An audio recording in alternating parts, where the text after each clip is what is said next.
10-Minute Jazz Lesson Podcast, episode 88.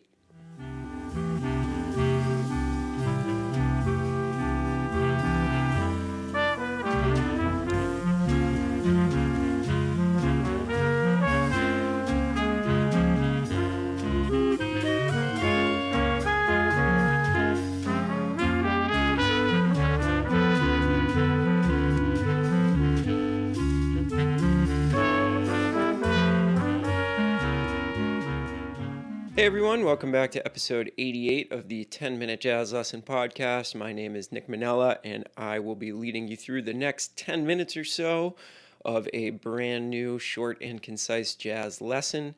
Just a reminder that you can grab the PDFs for this episode and every single other episode on our Patreon page. That's patreon.com/10-minute jazz lesson, or you can head over to our website 10minutejazzlesson.com and follow one of the links to get over to that Patreon site and grab the accompanying materials that go along with this. So today we're going to talk about major modes, and we've done one or two episodes that deal with major modes before, but this is going to kind of be like the definitive episode on the major modes. And next week we're going to go into a much more difficult exercise on the major modes. So it's going to be a two-part thing, and I have to say, I realize that I also say this a lot, but this is truly one of the most important things that you can work on. And I'm dead serious about that, because this is really like 70 to 80% of every chord symbol you will ever see will have to do with one of these modes. So learning them, having them down in all 12 keys is going to be one of the biggest possible things that you can do for yourself in order to keep going with this stuff. And really, when you happen upon changes that you're not sure of, after you work on this, you will not really be unsure about almost anything at the point where you've mastered these exercises that I'm about to show you. Now, the PDFs that go along with this week's episode, they're always available to our Patreon members, but I'm also going to throw these up onto our website in the store section, because these are important enough that I'm also going to be selling them separately, because if there's one thing that you buy, this might be one of the best things. And what you'll notice about this is it's not actually something that's written down on manuscript paper. It's actually a grid or a matrix, however you kind of want to think about it. And what it does is it has every single mode of every single scale, major scales, and the chord symbol that accompanies them. So as you're practicing this stuff, you're actually doing so in a real life way, meaning that you're looking at the chord symbol and you're playing the scale that goes along with the chord symbol. So again, I can't stress it enough. This is so important because it just directly transfers over to what you're going to be doing on a daily basis when you're playing over actual jazz tunes. So with that being said, let's jump into today's episode and today's material. So the first thing that we need to do is we need to learn what the modes are called. So the individual modes of the major scale are Ionian, Dorian, Phrygian, Lydian, Mixolydian, Aeolian, Locrian. So those are the 7 modes, and that's what we're dealing with today. Now, the important thing is not only knowing in a traditional sense, with traditional music theory, what the modes are called, but being able to understand what chord symbol. So each one of those modes has a specific chord symbol that goes along with it. Some of them you'll see literally every day when you're playing jazz. Some of them are really important, like Ionian, Dorian, and Mixolydian. And then some of them you will see not very often, if ever. Things like Phrygian, things like Aeolian. But it is important to know them so that when you do come across some of these more complicated chord symbols, your mind will immediately go to, okay, well, I know that this goes along with the Phrygian mode or the Locrian mode, and you'll have something to play over it, okay? But the exercises that we're going to go over on the episode today are simply just getting our ears used to them and being able to understand how to play through them, even if we're not looking at the specific chord symbol. But again, I know I'm kind of beating a dead horse here, but I highly recommend having that matrix in front of you as I go over this stuff. So let's start by what we're simply going to do is play a B flat concert major scale, and we're going to play through each mode with a pause in between each of them. And we're really trying to understand what they each sound like individually. And then we'll talk about some of the more advanced exercises you can do. But start as basic as possible, play really slow, and try to get the sound of each mode into your ear. So let's do that right now. Let's go through all of them. So let's start with the Ionian mode, which should sound very familiar to you because it is just a major scale.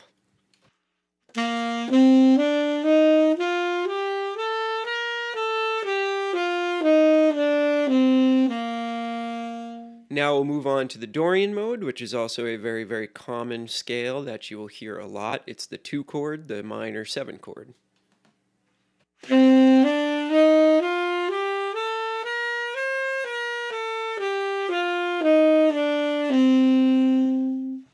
Now we'll move on to one of the strangest sounding modes and one of the most unfamiliar with it, which is Phrygian, based off of the 3rd.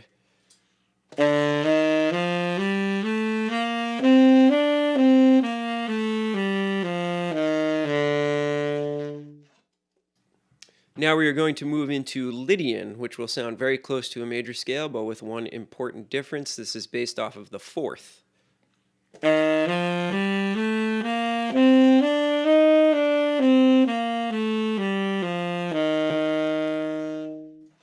Now we're moving into perhaps one of the most important scales and the most commonly used. This is Mixolydian, based off of the 5th. Again, this will sound like a major scale, but with one important difference.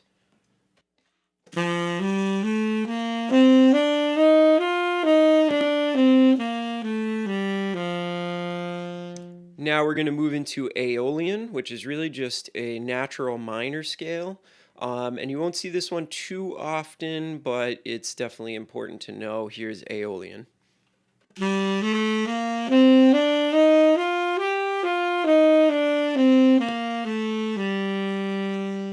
And then finally we'll move into Locrian, which is a very important mode, but is often very misunderstood, and people aren't sure where to play this. But if you get that chord sheet, it will illuminate exactly what chord to use this over.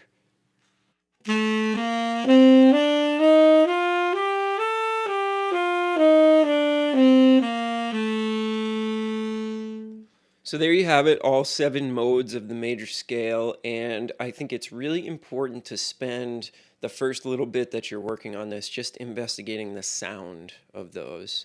And once you get that chord sheet, you can actually sit down at the piano, plunk out one of the chords, and then play the scale over the chord. And that'll be really useful to you as well, because then you can hear the scale melodically while hearing the harmonic content as well. So I highly suggest combining both of those. So after you do this for a while, you're starting to really understand what the different modes sound like. You're getting your ears and mind to absorb them and really find out which ones sound very strange to your ears and which ones sound very normal to your ears.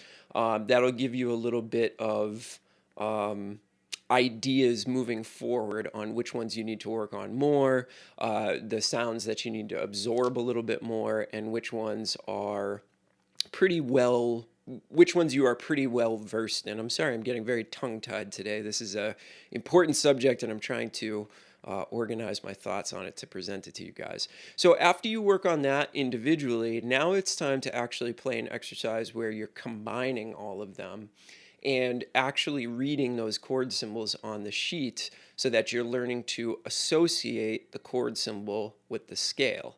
So what I like to do is play up and down each mode, and depending on how advanced I'm getting, I will either do a long pause in between the modes or a very short pause to no pause in between the modes.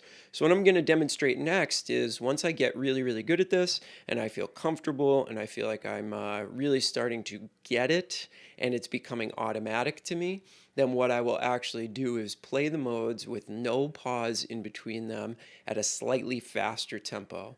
So what I just played for you was where I would start, and what I'm about to play for you is where you should end up. And keep in mind, in the key of concert B flat, this is going to be very easy, but think about doing this in the key of, concert F sharp. That's going to be a heck of a lot more difficult. So don't lull yourself into a false sense of security by thinking, well, I can do this really well in the key of C. You got to do this in every single key, which the sheet will help you with because I've diagrammed it all out for you. So here's where I'm ending up with my modal exercises and what they sound like when I'm getting a little bit more used to them and a little bit more advanced with my practice.